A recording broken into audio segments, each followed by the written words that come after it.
গাজায় যুদ্ধোত্তর পরিকল্পনা গ্রহণ না করলে ইসরায়েলের যুদ্ধ বিষয়ক মন্ত্রিসভা থেকে পদত্যাগের হুমকি দিয়েছেন বেনি গান্টজ।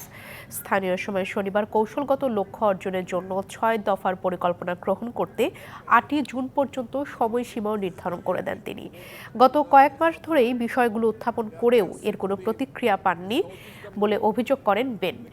গাজায় ইসরায়েলি বন্দীদের মুক্তি, ভূখণ্ডকে নিরস্ত্রীকরণ ও মার্কিন, ইউরোপীয়, আরব এবং ফিলিস্তিনিদের নিয়ে একটি আন্তর্জাতিক জোট গঠন সহ ৬ দফা দাবি উত্থাপন করেন তিনি।